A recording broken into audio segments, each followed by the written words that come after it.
Second post. Minute.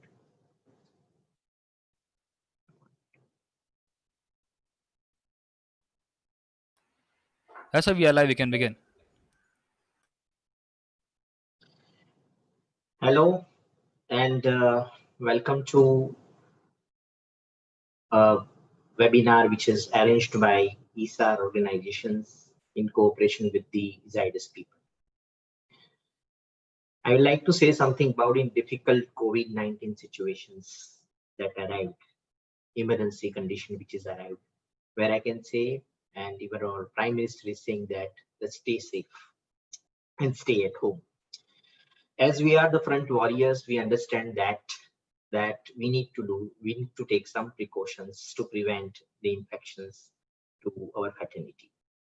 So let us not now wasting the time. Today's lecture is right approach for stimulation protocol in ART, where we are going to discuss beyond AMH and hyporesponders also.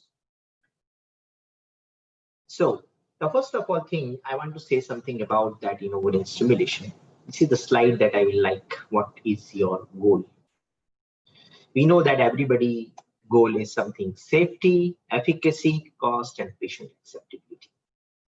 But what you are accepting a goal in a 2020, 2020 or 2021 is that you need to reduce the pickup cycles.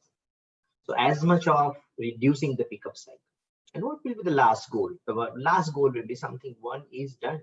That means we want to prevent, we want to say something, explain and counsel the patient that we'll try our best using the markers and whatever the other genetic markers available to reducing the unnecessary pickups. And again, of course, we also reduce to make our clinic OHSS free clinic and eliminate the OHSS. Now, before starting, I want to add something about the physiology, and everybody is knowing about the ovarian stimulation, the corpus luteal regressions. And after the corpus luteal regression, the estrogen and progesterone is going to decrease. And because of the estrogen and progesterone is going to decrease, if you have a first chain that is most important in our stimulation, it is called FSH window. After the falling of the menstruations, second, third, after the falling of the menstruation, this FSH will have some increase. It is considered as FSH threshold, which is lasting for a certain time, very small time durations in the natural cycle. But if you consider this FSH threshold or FSH window, the importance of FSH window, you can say something.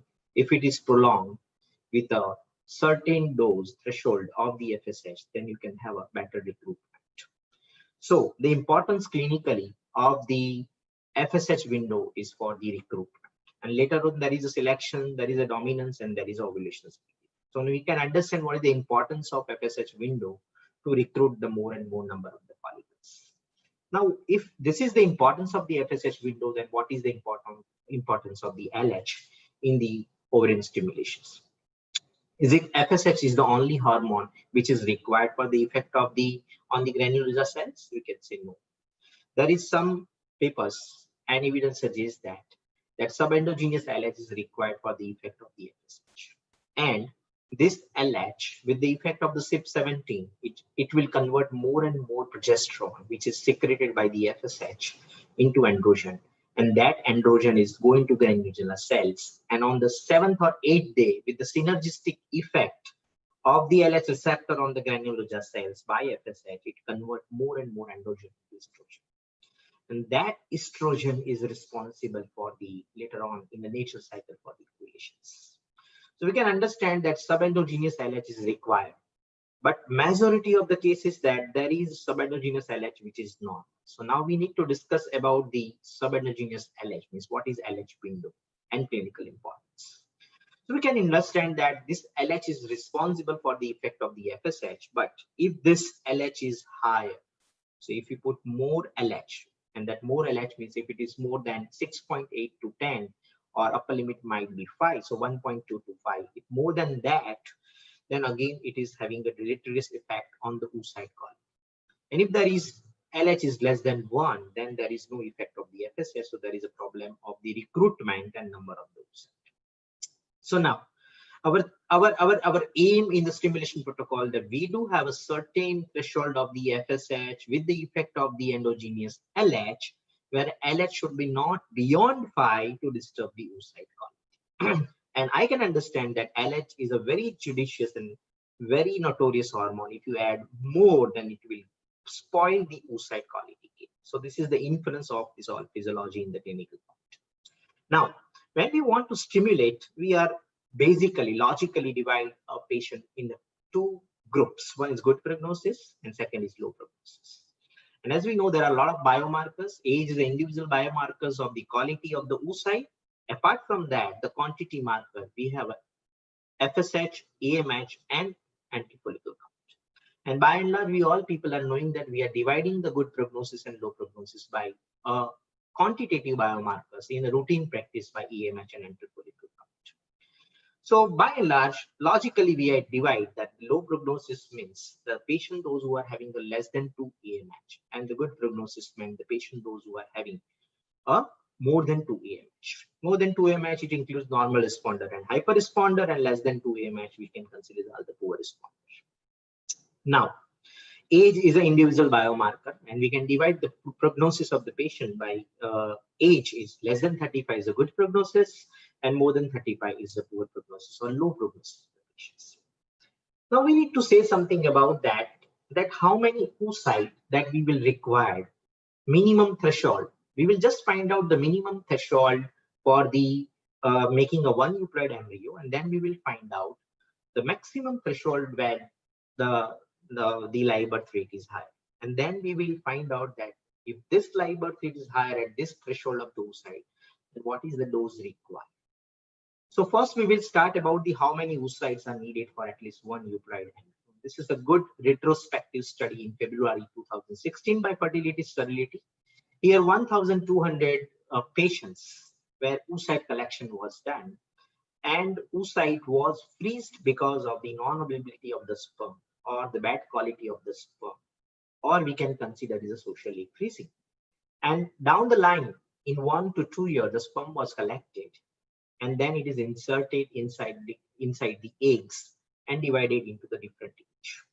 And they find out, then they culture it up to blastocyst, and they take the biopsy, and they find out the per oocyte capacity to convert into euploid blastocyst according to age.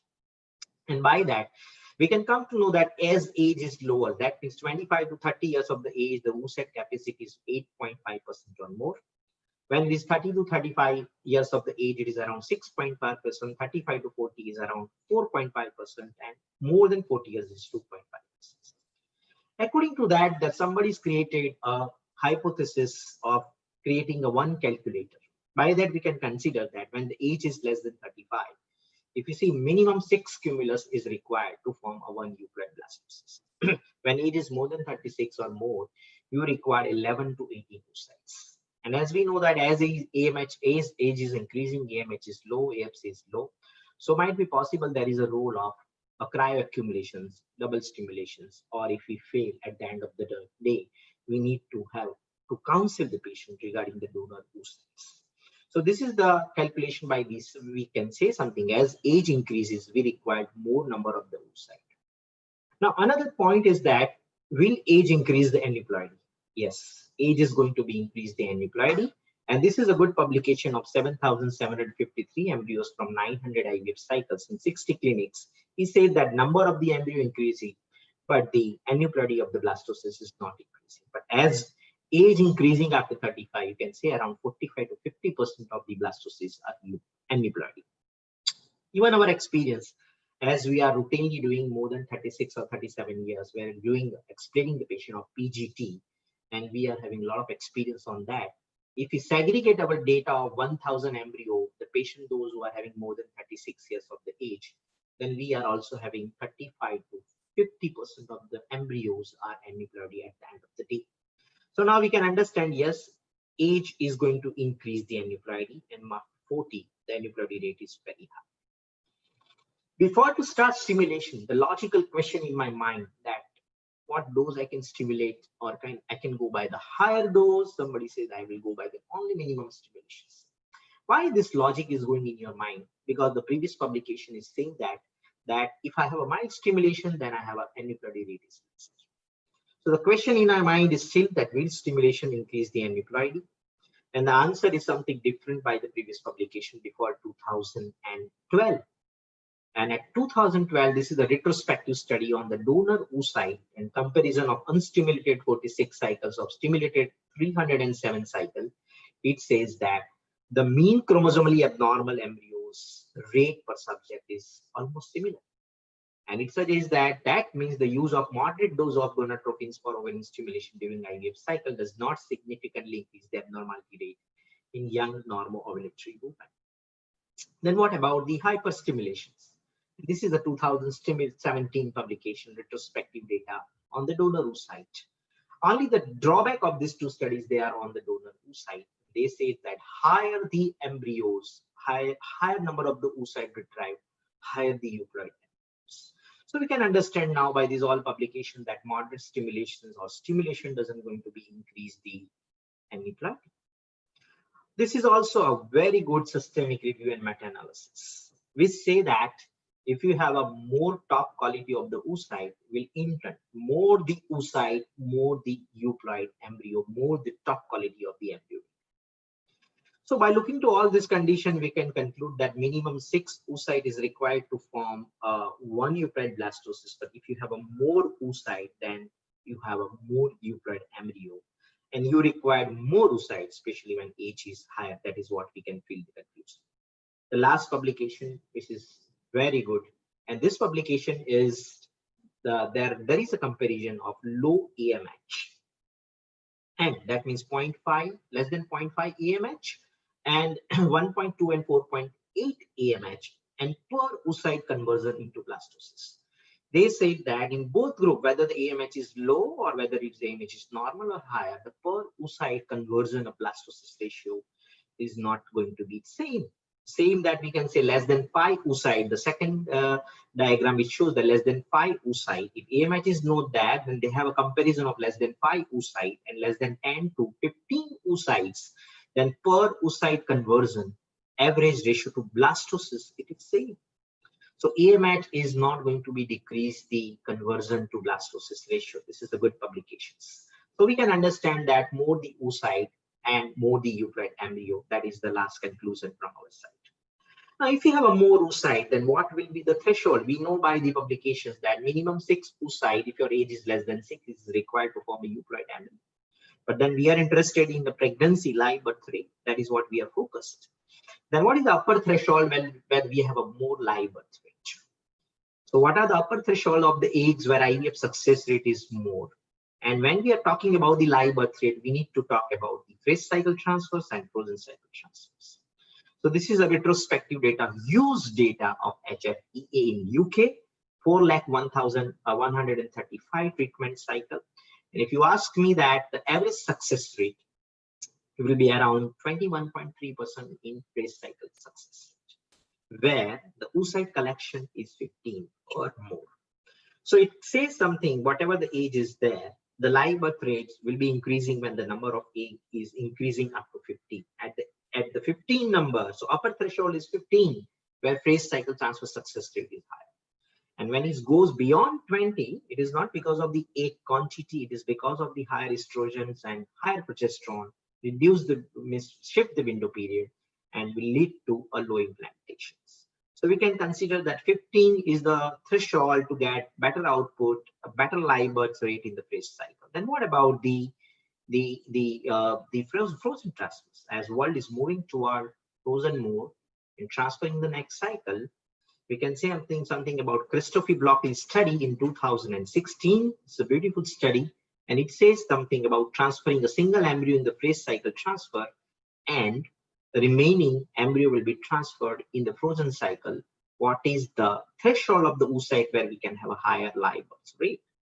And looking to this publication retrospective data, we can say something around when the oocyte collection is more than 15, look at the cryoaccumulation live birth rate. It is around 60%. So whenever the age quantity, upper threshold is more than 10 or around 15, you can have a more than 50% live birth rate in a succeeding transfer in the frozen transfer cycle. So now we can understand that even you want to get a good live birth rate, you require more oocyte. And the upper threshold of the oocyte is around 15 oocytes. So we can say upper threshold is 12 to 15. The minimum threshold is 6 when the age is less than 35. Now, to look into all these thresholds, now we understand that if we want to get a 12 to 15 number of the oocytes, we want to start with these stimulations with FSH or HMG. So now the question is there, what is the dose? What is the threshold? Is it we are getting with 150 IU, then why should we start with 300 IU? So the logical question in mind that which protocol, because we need to also suppress the LH activity. Which gonadotropin, either it is FSH or it is recombinant FSH or is it HMG? And what will be the starting dose? And if I'm starting dose for everybody, that is it one size fit for all, or we have to individualize to help and when? So now we will start. The first question is which protocol? So we know that there are 3 routine protocols in our routine practice. I will say not 3 nowadays, because the publication now it says clearly that ultra short flare protocol doesn't going to be increase a live birth rate, especially in the hyporesponder, or we can say the decrease ovulation. So now there are 2 true protocol which is will be using regularly in our clinical practice. It is maybe Antagonist Protocol, Antagonist Protocol. If you ask me Antagonist Protocol, everybody is knowing that adding antagonist on its 6th day, then it's considered as a fixed Antagonist Protocol, or whenever the size is reaching more than 14 mm or 13.5 to 14 mm in both ovaries or 4 follicle, we are adding antagonist, then it is considered as a flexible Antagonist Protocol, and publication is much more favor in the flexible Antagonist Protocol, where the gold standard, the past agonist protocol, it is also one of the part of the treatment. As we are always knowing that minimum 10 days of down regulations of the expected date of the menstruations, and 0.1 milligram per kilogram, minimum 0.5 milligram, we are going to start in the dose of liprolide or triptorelin, which is available the agonist in the market. Now, what are the advantage? Why we choose antagonist, and what is the role of agonist? Is it antagonist? Is it agonist? Where to use? Which is better? I would like to say there are certain advantage of antagonist. This is the Cochrane database review. And the why antagonist? I will say yes. Level 1A evidence in Cochrane data that it reduces the OHSS. And this is what we are always, safety is the priority. So antagonist treatment, antagonist protocol will be the choice of treatment level 1A evidence in all the hyperresponder patients. This is level 1B evidence that it is around reduce the dropout ratio. The antagonist is having more compliance and compared to the agonist. But then there are a lot of people are using a depot. But then there are some study which is not in favor that depot is having more prolonged down regulation. Though I can say something, when you are using agonist, there is a threat. There is something clinical evidence that it will down regulate more, and you require a help of HMG, or you require a help of LH to add to a rescue effect on the FSH. Now, the third thing, the advantage is yes. Why we are working for adding whatever the protocol you're adding, whether it is agonist, antagonist, everybody is working on the one, it is say live birth rate. And this is the Cochrane database which says something like that, a live birth rates are safe. So the 2 school of thoughts and 1 school of thought, the people are believing that yes, antagonist for all, because if there is a live birth rate is fine. If there is a safety OHSS rate and the dropout ratio is less, then why not antagonist for all? I can share something that yes, I am at my center, we are using antagonist for all, but I'm not going to criticize people, those who are using agonist protocol. Might be possible. I always believe that physiology is physiology.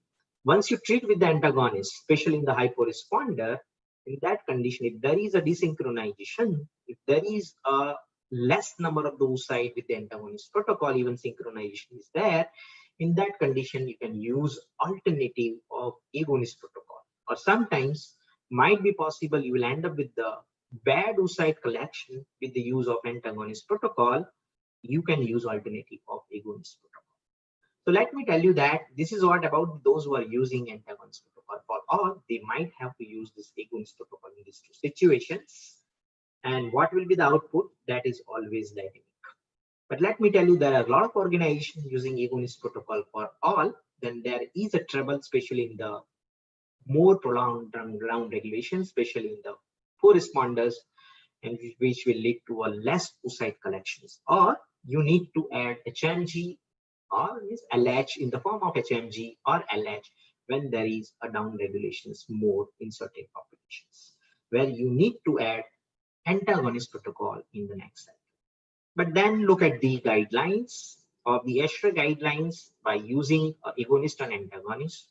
For the safety and efficacy level 1 evidence, they say antagonist in hyperresponder. They will say you can use agonist or antagonist in hyperresponder depending on the synchronization oocyte collection. And they will say something like that in normal responder, you can use antagonist protocol for the safety. So at present, I will say antagonist protocol, especially normal responder and hyperresponder. Agonist, you can take whatever the collection of the number of the oocyte at the end of the day. Now, which gonadotrophins?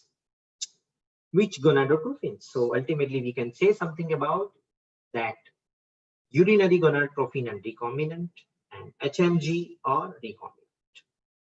So I like to say something, those who are having a leupride agonist, those who are doing leupride agonist for all. And I know that because of the agonist protocol, there are profound down regulations. And because of the profound down regulation, for the rescue, you need more HMGs. And by and large, if you add HMG in these populations, you will have a higher results. So yes, if you are using HMG, you might have a slight higher live birth rate, though I'm not agree on that in all patients. There are a lot of studies in favor that you require more days of stimulation with FSH when you are having down regulation with the GnRH agonist. Where, well, I'm using antagonists, especially all the cycles. So I say something, either you are using HMG or this is the publications or recombinant FSH, which will be same. But then again, I'm not agree to use HMG, especially when you have a high dose of HMG, then there is a chance when you are having high LH, then you will have a bad quality of the oocyte, might in turn lead to the bad quality of the blastocyst. So I'm always following the physiology, and by the physiology, I'm more used to recombinant FSH when I have an antagonist cycle, and I will add LH. I'm not going to oppose the LH, and especially HMG. I'm saying that I'm adding LH when it is required. So when it is required means whenever there is a subendogenous LH is low, we need to find out the certain population. When you are having antagonist protocol and recombinant FSH, you need to give a combination of recombinant FSH and HMG. And I would like to say something. There are a second group of populations where you need to add the HMG. It is especially what we are discussing hyporesponder. That means LH polymorphism that we will discuss later on my experience. And this is a retrospective 28 studies meta-analysis, and they concluded that decision making should thus be based on convenience, availability, actual cost, and patient preference. In India, we need to also focus on cost and patient preference will be there. So now we understand that if you want to the school of thought, there are two school of thoughts. If you are doing antagonist and following the physiology in that condition, recombinant FSH and adding HMG or adding LH in the special hyporesponder or age is higher. And when you are doing an agonist protocol for time, you require more rescue adding HMG or LH in that cycle. Now coming to the next dose point of view, good prognosis patient, normal responder, and hyperresponder. The question logically in our mind that what is the starting dose is one size fit for all. And there are two publications. One is randomized controlled trial of around 60 patients are using 150 IU recombinant FSH and 225. They end up only oocyte collection ratio. They say the oocyte more collected in the 225. But then again, either to use 150 or 225 IU, this is what we are confused. So this is another one publication which making something to all that we use 150 IU. So there is a comparison versus 100 versus 200 IU, and there is a comparison with 150 versus 200 to 250 IU or more. And the output is that when you use 100 IU, the more cancellation, more less number of oocyte hyporesponses there. So now we understand that your threshold starting dose should not be 100 IU recombinant FSH, it should be 150 IU. When they compare 150 IU, 200 and 250 IU, they might be end up with that number of the oocyte is higher in 200 and 250 IU more, but they say that cryoaccumulation embryo will be qualitative, cryoaccumulation embryo will be sterile. So they still, and by this meta-analysis, they say that you can start with 150 IU, though 250 IU is only adding a cost. So now we can understand that either we can start 150 IU or either we can start 225 IU. Now we are confused that which is the dose. So starting dose threshold may be 150 IU or starting dose maybe a 225 IU. Let me discuss, because the Cochrane database still says that there is no consensus about starting dose either 150 IU or 225 IU. We will discuss in later slide in which patients we can start 150 IU according to AMH and 225 IU according to AMH, and then we will also segregate that in which patients we can use 150 IU according to LH polymorphism test, and in which patients we can go by 225 IU. But before that, we can discuss about the good responder. What is hyperresponder? It is hyperresponder. What about the hyperresponder? In hyperresponder, I will say something again. This is a publication, randomized controlled trial versus 100 IU and 150 IU. They say that the OHSs are similar. So for getting a better improvement of number of the oocyte, more the euploid embryo, still 150 IU considered as a threshold to start a dose in hyperresponder. This is again a publication of using HMG, the megaset HR trial. They said 150 and 225 IU of HMG is equally good, or they say more good, to getting a phase cycle transfer, reducing the progesterone level, as well as they said something more euploid embryo. Still, it is in the study in the pipeline. So at present, it is not published. We can say, fine, we are waiting the output of megaset HR trial. But then, what is our aim in hyperresponder? OHSS free clinic. I want to discuss more that, so that we can have a segmentation. Old Labroy publication in 2011, and that is what we are doing in our clinic, that antagonist protocol, agonist triggering, and freeze all the embryo. So in hyperresponder, whatever the dose you are using, basically we all people are doing freeze all strategy to make our clinic OHSS free. So now we understand by looking towards this good prognosis patient, either our starting dose will be 150 IU or 225 IU. The two threshold is there. So what is in our mind that how can we individualize? We can individualize with the help of the AMH. And if we see the AMH mapping, the AMH, when it is more than 3.6, then we can use a 150 IU of the recombinant FSH. But if it is between 1.2 to 3.6 or 2 to 3.6, then we can go by 150 to 225 IU. Now still there is a problem in normal responder, whom to 150 IU and whom to 225 IU. That we will discuss later on in polymorphism. Lastly, we can say when the AMH is less than 1.2, we can give by 300 IU RFSH. So now by this AMH, it is very clear that whenever the patient is having a high AMH, we can go by 150 IU. And when the patient is having a low AMH, you can have a highest dose of 300 IU. Only we are confused that either in which patients we can increase 225 IU and why. Now we will discuss about the low prognosis. So before to start low prognosis, what is the definition in my mind of low prognosis? And you know that previously that we are only considered age is the low prognosis, but it is not like that, because we need to also concern the patient, those who are having a good age, but there is a hyporesponse. If he's having a good age, good AMH, but the oocyte collection ratio, oocyte age is less. So we need to also focus the patient, those who are having a good prognosis and converting into the poor prognosis, low prognosis by the previous stimulations. And we need to also discuss about the previous Bologna criteria, where we can, there is heterogeneity regarding the age. So we need to divide also the age less than 35 and also AMH is low and age is more than 35. They are the proven poor responders, decreased OND, so that we know that because AMH and interfollicle count is. In 2016, by the Poseidon, it has been divided into 4 groups: Group 1, Group 2, Group 3, and Group 4. Group 1 is less than 35, and Group 2 is more than 35. Now, this is what I want to say, that how can we treat this patient, the hyporesponse. Both are having a good AMH and they are responding less. Group 3, group 4 are the decrease over increase. So for that, we need to understand what is hyporesponse. What is hyporesponse? By and large, the definition, if you are doing the leuprine agonist cycle, then on 6th day or 8th day of the stimulation, if your all follicle is less than 12 mm of size and E2 level is less than 200 picogram, then fine, it is considered as a hyporesponse. This is what I'm saying in the leuprine agonist cycle. I'm not talking about antagonist cycle. Then even antagonist cycle, you can have a same response, or agonist cycle, same response. What you are doing previously, you are logically, if you are on 200 IU recombinant FSH or 225, you want to increase. Maybe some people are adding 300 IU, some people are 450 IU, and some people will shift the cycle or to 450, 225, 300 IU HMG, or they will cancel the cycle and they will stimulate in the next cycle. Now I'm saying that, what do you mean by hyporesponse on after OM pickup?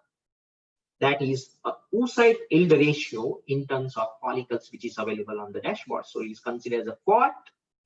If the FOD, that means if the follicle on the sonography, which is 15, and you will have a less 30% mature oocyte, that means it is only 4 or 5 or less than 10, it is considered as a hyporesponse.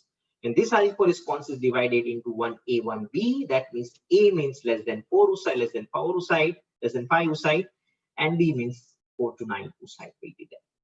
So in both conditions, there is a previous hyporesponse, previous less number of the oocyte. Their age is whether it is less than 35 or more than 35. But whatever the stimulation you started, you will have a less number of the oocyte. How can you treat?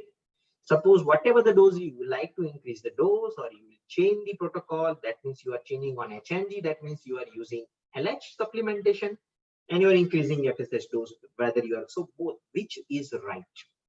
And we have a 1,000 patients collection data on that when there is a previous hyporesponse. Let me tell you something. The 1,000 patient collection data, we find out that 35 to 40% are having a polymorphism. So what do you mean by polymorphism? There is a change of single nucleotide single nucleotide amino acids on the introns of the receptor and of the chromosomes. So the normal variant is ASN, and this ASN is replaced by a serine SER, then it is called heterozygous. So if it is on the FSH receptor, it is considered FSH heterozygous polymorphism. If it is on LH, then LH heterozygous polymorphism. But when it is going by change in the both amino acid, then we can say SER, then it is considered as a homozygous polymorphism of FSH and LH. Now, what is important? I would like to say that when you are having ASN is a normal variant, but what is important, what is tough is homozygous polymorphism. And if you have an FSH homozygous polymorphism and LH homozygous polymorphism, which is tough, I will say FSH homozygous polymorphism, it is more tough. Even you increase the FSH dose, you might require more number of days of stimulations. It will go up to 14, 15 days. So advantage doing the FSH polymorphism, you can identify these are the low fertile group. And also you can understand there is no need of adding LH in this group of patients. So I can say by my experience that the tough thing is to always identify the homozygous FSH polymorphism, counsel them, treat them with the high dose of the FSH. Now we are coming to the point in LH polymorphism, you need to add LH. So which type of LH? What is either you are interested to add HMG or either you are interested to add recombinant LH, and if then what is the dose? And this is my all the explanation in my study, because I have compared in my all 1,000 patients. We started with some patient when there is FSH polymorphism, only FSH polymorphism. Suppose you can say heterozygous polymorphism. So in that patient, I will say you will use 225. And if you have a homozygous FS polymorphism, in that condition, you can have a 300 or even I can say 375. So now you can understand by polymorphism, how can you segregate the higher dose? I say by AMH, more the AMH, you can have a 150 IU. But when you have a heterozygous polymorphism with AMH, you can increase the dose. If there is a homozygous polymorphism with AMH, still you can increase the dose. Where my explanation, my experience on the homozygous LH polymorphism, we started with a 150 IU. Then we also have a combination of 75 IU. And we also have a very high dose of 225 IU. Now we believe that when you add more LH, you are 101%. If you have a more LH, maybe HMG all, or maybe adding more HMG, 100% you are going to treat the hyporesponse. But when you cross the LH window by adding more LH, your blastocyst ratio will going to disturb. The quality ratio is disturbed. And we find out that there is no need to add more LH, because if you add more LH, it will reduce the quality of the blastocyst. So by our explanation, by our experience, we understand that in the Poseidon group 1 and group 2, in that condition, there is no need to add and just be panicked to add 225 IU combinations. It is always better that you can add only 75 IU HMG. Rest that we will 99% treat the hyporesponse. If you are treating hyporesponse, then now the next is quality of the blastocyst. So I still believe that 75 IU of HMG, 75 IU of HMG is required to treat the hyporesponse, especially LH polymorphism, 75 IU. Now, where more LH is required, that I will come to in my next slide. But this is the Poseidon group 3 and group 4. We required more number of those sites. No gonadotrophy can compensate, so it might be required cryoaccumulations and repeated stimulations. But it says something like that in certain that group 3, group 4, still some studies are randomized control trials saying that if there is no synchronization, you can go by a GnRH agonist. Where at my center, what I'm doing, my experience something different. I don't have any asynchronization problem, though I'm GnRH antagonist for all. But yes, I'm always doing a estradiol validate downregulation. I know that the randomized control trial is available for estradiol validate, where they use because of the higher AMH. But I don't believe in that RCTs. I believe in my clinical experience that I say something that estradiol validate adding for 10 to 15 days prior to stimulation of the cycle, it will suffice 95% of the population to use endogenous FSH and LH in the GnRH antagonist protocol. So I will use GnRH antagonist protocol, which previously downregulated with the estradiol validate. But still, I'm not going to criticize that. If you want to get a phase cycle transfer, because I'm doing more PGT and advanced maternal age, so more freezing. But if you want to get more phase cycle transfer results, then I still believe that agonist will be the more choice of the treatment in hyporesponder, especially decrease over reserve in group 4 patients. Group 3, this is the Cochrane database review, and that say that the optimum dose for group 3, that means low AMH, according to AMH, we can start with 300 IU. If there is a polymorphism, if you have advantage, you can go by 375 IU, but I think 300 IU will treat the polymorphism. Only if there is hyporesponse, in that conditions, in next cycle, you can add 75 IU LH, or that means HMG. Doing a polymorphism, what Peter Himmelden says that already this group of the couple are having a hyporesponse because of the decreased AMH and AFC. Doing a polymorphism test is not that much of helpful. It is always more helpful in group 1 and group 2, where you can have a better output, better number of the oocyte, which can be collected by treating the polymorphism. Now, this is what about the group 4. Let me share you my experience of group 4. I know that there is an era of group 4 people are treating with a combination of 300 and 150 IU. There are a lot of studies are still having a 300 and 150 IU of recombinant LH. So there is a study of 300 plus 150 IU of HMG. There is a study of 300 of 150 IU of recombinant LH. And we used everything. We started with the HMG only in the Antagonist Protocol with 450 IU. Then we started with 300 plus 150 IU. And then before 2-3 years back, we started a combination with these publications, Infertility Study, retrospective, very small data.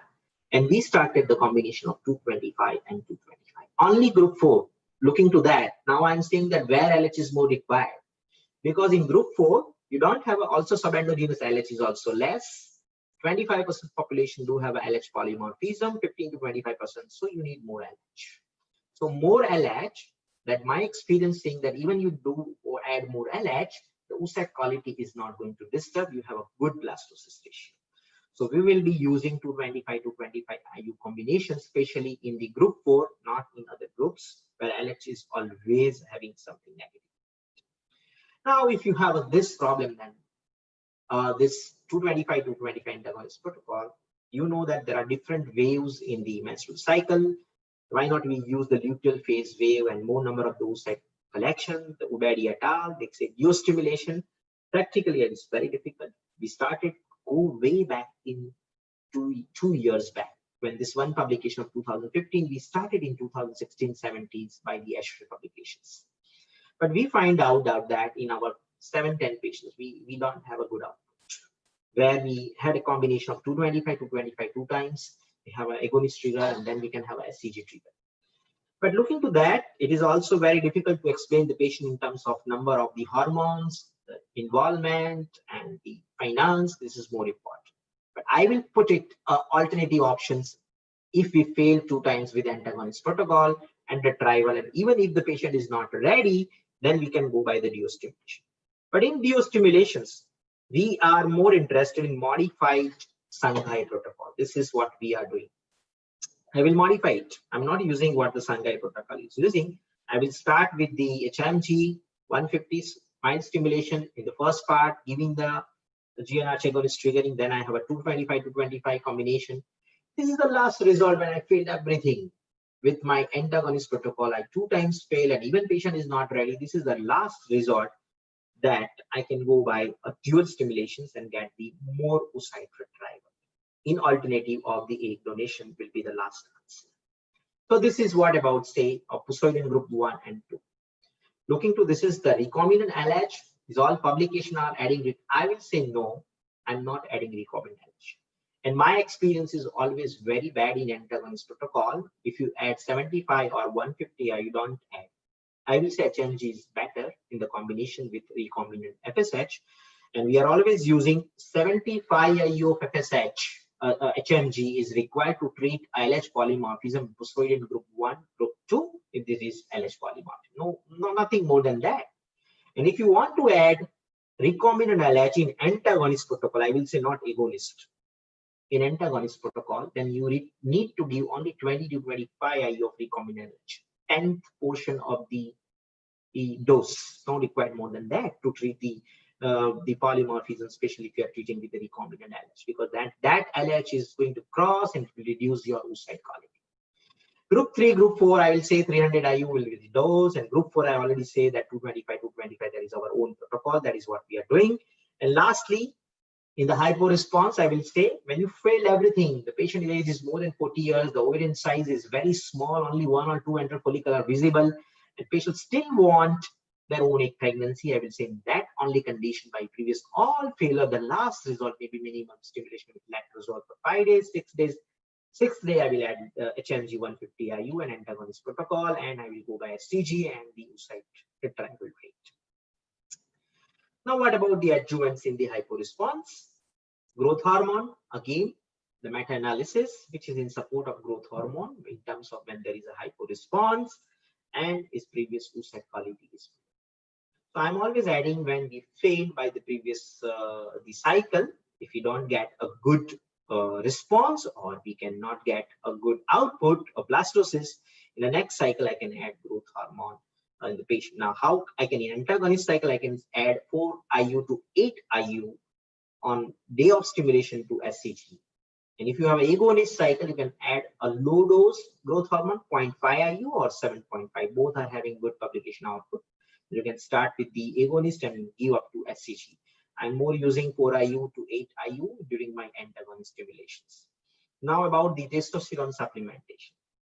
I like to say whatever this micronutrients, this is the adjuvants.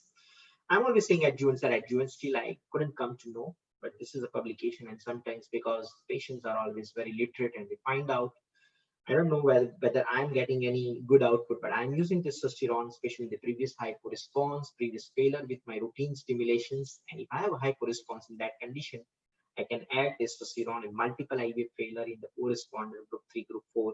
I can add testosterone supplementations for 21 days or 61 days in the dose of around 25 milligram a day.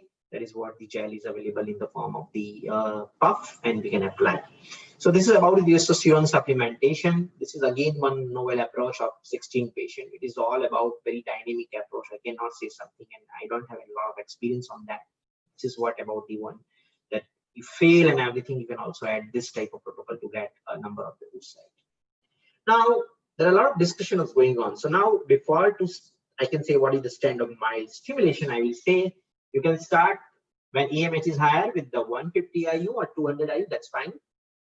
If you use 225 or 300 IU, you are almost treating the FSH polymorphism, but then you need to also take care that you have to give it more than 14-15 days, because in FSH polymorphism, the fertility output is less. And in LH polymorphism, you need to add only one single ampule of the HMG75. There is no need in antagonist protocol. I'm not looking for the agonist protocol. Might it require more when you are using agonist protocol. Now, looking to all before starting a milestone, there is something role. I'm just giving my experience. There is something role of ratios. And then I'm saying that a 1:1 ratio is looking to more safer when you are using to all the populations. Rather than 2:1 or 1:1, I feel still that if you add HMG, that means 225 or 300 IU HMG, that means 300 IU FSH and 300 IU FSH. Then I'm putting my experience that yes, this 1:1 ratio is more safer rather than you are using the other ratio. And if you are using the other ratio, then I already say that you do polymorphism, only 75 IU of LH is required, which is good for the population when there is LH polymorphism.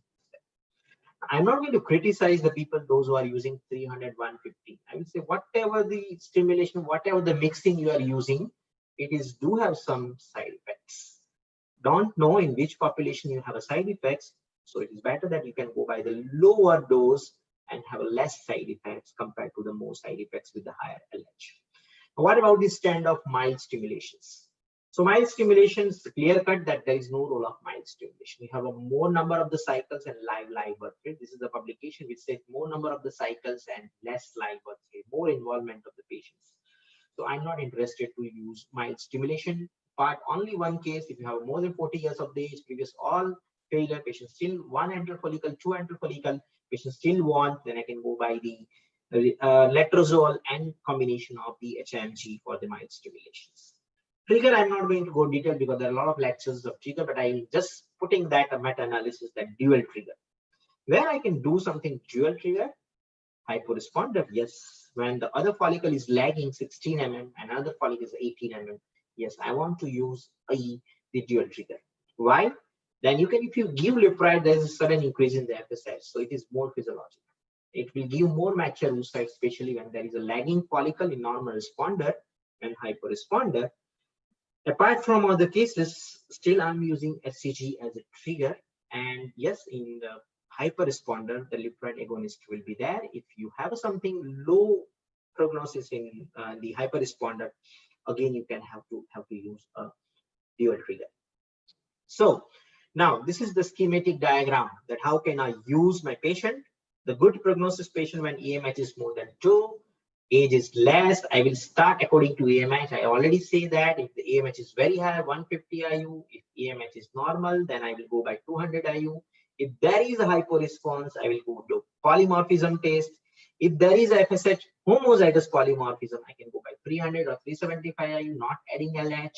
And if I will like to go for adding LH, if there is a homozygous polymorphism, then I will add 75 IU of LH in the form of HMG.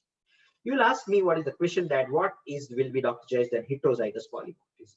I tried a lot with the 37.5 IU of HMG, but then I find out it will not effective. Then I add 75 IU, it is also having a problem. So now I started not to use. So you can understand that 75% of the populations, because only 25% is having homozygous FSH and LH polymorphism. So more of the populations are safe when you are using recombinant FSH. And I would like to say also that I'm not something biased on the recombinant FSH because I'm believing on the physiology. I will say there is certain role of HMG when you have a 1-gem-1 combination. Might be possible it will have a less damage to those site quality. At the end of the day, when we say more AMM is group SOID in group 4, I already say 225 combination. And I'm requesting to all that use these combinations and get your output. I'm 100% sure by my lot of number of the cycle that it is effective in antagonist protocol. And 300 IU recombinant FSH will be the dose of the treatment, especially when there is a pusoidin group 3 will be there. So what is the conclusion? The antagonist protocol for all and agonist protocol for previous poor output will be the choice of the treatment. Lupride or dual triggering in PCOD or hyperresponder. Starting dose of recommended FSH according to the EMH level of the patients. Only 75 IU of HMG in any LH polymorphism is required. Highest dose of FSH should not exceed 225-300 IU according to publication, but I will say in homozygous FSH polymorphism, I will add up to 375 IU. And in pusoidin group 4, we are using 225 combinations. So again, before completion of my lecture, I thanks to SR organizers and also the Zydus people to organize a good webinar on ovulation induction. I hope that I create your all the funda clear for the ovarian stimulations. And lastly, I would like to say in the emergency COVID-19 situation, stay safe, stay home. Thank you. We can move for the question answer, sir. Yeah. I'm answering some questions. Let us see on my dashboard. Go by that. Can you explain more about how low prognosis can be treated? So Dr. Sushil from Ahmednagar, he is asking a question. Yes, sir, can you explain more about how low prognosis can be treated in compared to high prognosis? Can you explain more about how low prognosis can be treated in compared to high prognosis? Dr. Sushil, I want to say something about, I divided into the good prognosis and low prognosis. Let me tell you, it is just a terminology that what we are treating patients. Good prognosis means you are having a more number of the eggs, more AMH, more AFC. By and large, age is an individual factor. Age is higher, then more nuclear. And low prognosis is a patient, those who are having low AMH, and it is associated when the age is more than 30. So now I'm dividing the populations. When you start a certain dose, suppose you are doing GnRH antagonist, then you just go by EMH. And if your AMH is good, especially it is considered as a hyperresponder, that means AMH is more than 3.6, then you can have a one start dose is 150 IU or 200. I'm using 200 IU in my all normal responder and hyperresponder. I'm not using 150, I'm using 200 IU. Recombinant FSH, GnRH antagonist protocol, flexible antagonist protocol. Now, if I'm treating a population, but it convert into hypo-response, means that on dashboard you have a 15 follicle and you retrieve only 5 oocyte. That means they convert into low prognosis. So good prognosis patient now convert into low prognosis. That means there is a poor response. So in that condition, you can add empirically in the next cycle with the LH, 75 IU of HMG. So you can go by 200 IU and 75 IU. Or you can add a 300 IU and 75 IU because you want to treat. But then sometimes you will be frustrated if the combination of FSH polymorphism is SCR, and LH is also SCR. We have a lot of cases like that also, where you need to have to give a more prolonged stimulations. And this most important counseling part. If there is a previous to IVF failure, with a good prognosis, what is your counseling? That why it is going on? So that is what I'm saying, that this is what I explained, that we are doing a polymorphism test and we can counsel, we can explain the patient. Dr. Sushil is asking, Dr. Devendra Kanpur is asking correlations of aneuploidy rate increasing with age. Dr. Devendra, that I'm saying that I cannot say something. What I shows, it's a publications of a certain publication with age increasing, and they have a percentage of the aneuploidy rate. But by and large, when I treating my populations, we do have a 25 to 45% of the aneuploidy rate when your age is more than 35. And when I say something, when it is more than 37, it is very high. It is around 14-50%, right? So this is what I'm saying, that that's why we are doing pre-genetic testing, especially in all cases. When advanced maternal age is there, we are always using this pre-genetic testing. Then I will say something. The third question is Dr. Rupak from Sangli. Cycles needed for successful IVF fertilizations. Very good questions. See, it is all about the counseling of the patients. When we say something about the good prognosis patient, good AMH, you can have a maximum 2 number of the cycle. That is what we decide. Because if you are not doing routinely, we all people are not doing the AM polymorphism test, you will be definitely fail in the first cycle. Maybe possibly you have a less oocyte and fertilization failure. So I can understand, we can explain that. But if you are doing a polymorphism in next cycle, then you can have an answer of that. Dr. Aditi from Mumbai, she's asking some more brief role about GnRH antagonist. See, I can say something antagonist, Dr. Aditi, I will say something. We are always using flexible antagonist. And Dr. Aditi, there is something people are saying that why you are using agonist, where agonist having a more oocyte collection, especially in the low prognosis, that is group 3 and group 4. Only advantage is there. It is advantages if you don't have a synchronization, your antagonist will have a less number of those collection. But let me tell you, you can have a synchronization by adding pre-treatment estradiol validate. I'm using pre-treatment estradiol validate for 10 to 15 days in the dose of estradiol validate 1 to 2. And I still believe that use the physiology. If you use the endogenous FSH and LH, the physiology, you will have better output rather than to suppress.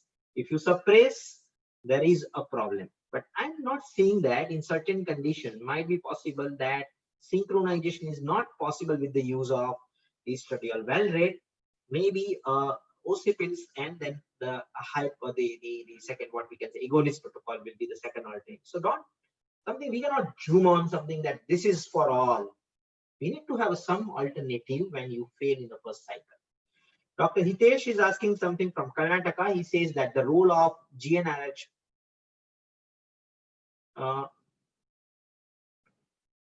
right to low. I can't understand, Dr. Hitesh, what you want to ask.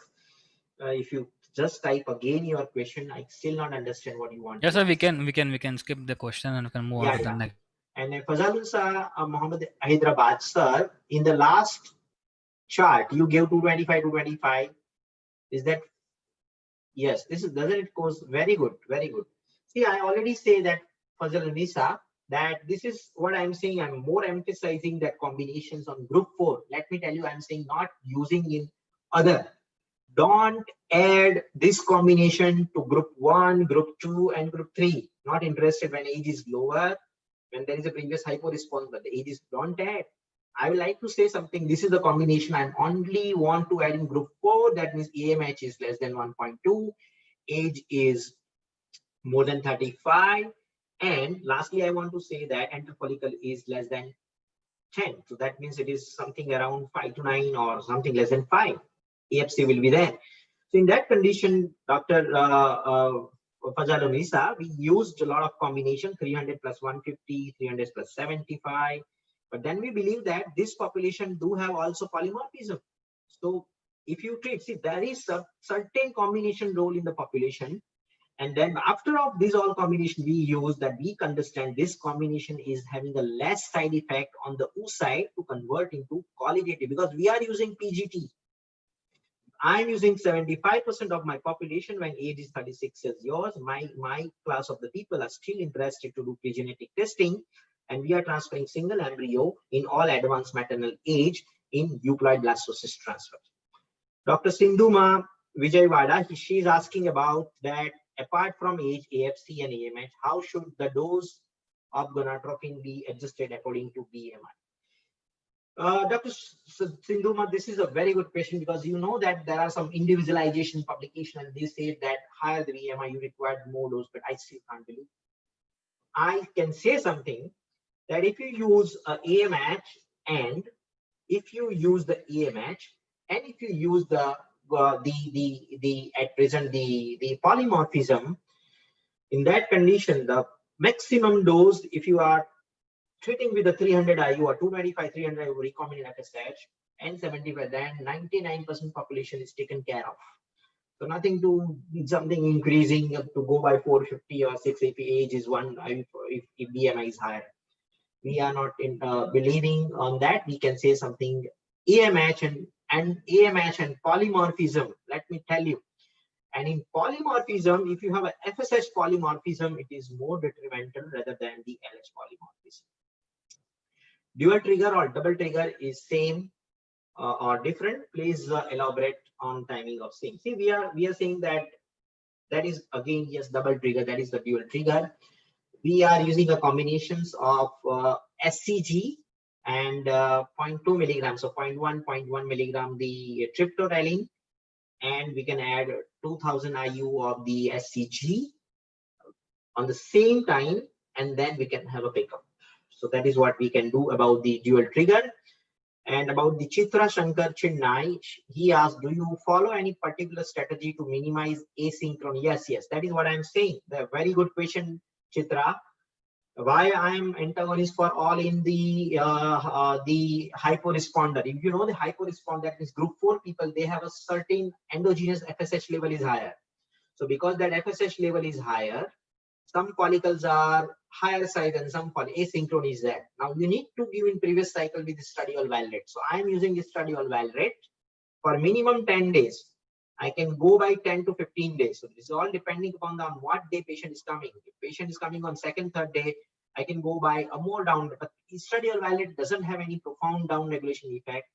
And I'm giving a full marks to say rather to use to the more more down regulation with agonist is better than you can go by the estradiol valrate. Shri Harsha Raruvi Gantur, she asked something. Recent evidence suggests usage of an agonist over antagonist protocol in co-responders, also mentioned in ASHRI. See, I know that Dr. Harsha, that evidence are always evidence. Yes, there are going to publish, and if you ask, if you go in the detail, see, you need to follow the physiology. What you are doing, that I understand. Somebody say something that you want a more oocyte. Your aim is getting a more oocyte in hyporesponder. That means group 3, group 4. Now, what you are doing agonist protocol. So, why? Because you are saying that I will get more oocyte for the synchrony. So, you are doing it is because of the synchrony, nothing else. It is for the synchrony. Now, if I get a same synchrony by the 10 days or 15 days estradiol valrate, then why not? One thing. And second, if you are using agonist protocol, then give me your experience, because I have a lot of experience for that. That if you go by agonist for all, I'm not talking, see, everything is not for all. Don't do all. So if you go by agonist for all, then in 25 to 40% population, you will going to profound down regulation. You require high dose of HMG to stimulate. So again, there is a problem. So ultimately what I'm saying that what you can start. Yes, if you are doing a GnRH agonist in hyporesponders, fine. You are a right doctor. And if doctor like me, if go estradiol valrate and antagonist by synchronized, I am also right doctor. But when you get a less oocyte collection, even by the profound down regulation, in next cycle you have to use antagonist cycle to overcome the hyporesponse of the agonist. And a doctor like me, when I'm using estradiol valrate, still there is no synchronization. Then I need to use agonist protocol for better synchronization certain group of the patient. So doctor, it is not for all. You cannot make a dish every time with your own available protocol. You need to understand the physiology, and sometimes this physiology is going to skip and you need to use alternative protocol. So for all, it is not like that. You have to individualize. If the previous response is not good, then you can go by the other stimulations protocol. I think so. I answered all the questions. Now, I don't think so there will be more questions on my dashboard. If any question that I can answer again. Yes? So till then, you can give a short takeaway message, sir.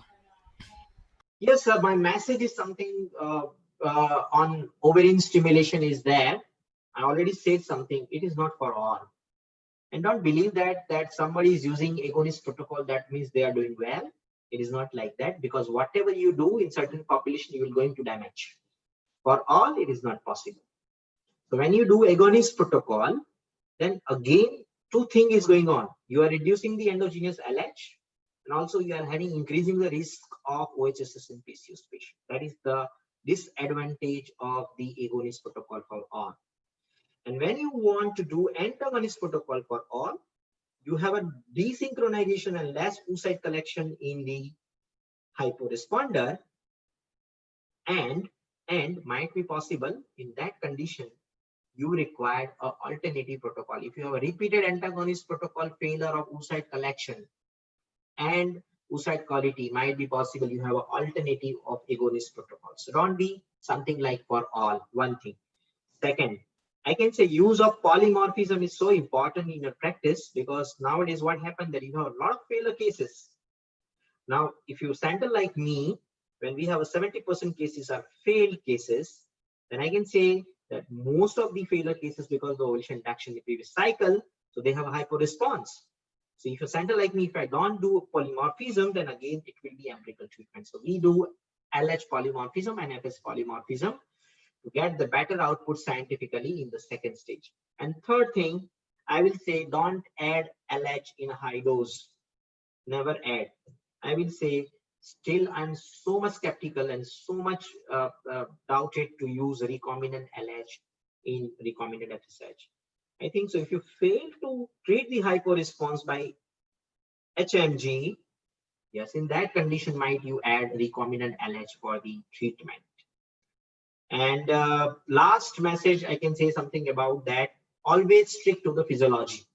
So you see the menstrual cycle, whenever you don't require endogenous LH, that's fine.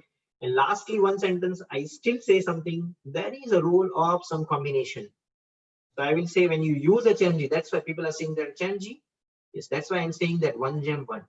So rather than to other combination, the 1-gem-1 is sometimes less damage to the population compared to the other all combination that you are using. Okay, sir, there are no more questions now. We can Okay. end, sir. Thank you. And thank you so much, Tejas and all Jayesh team. Thank you. Yeah, sir, wait a minute.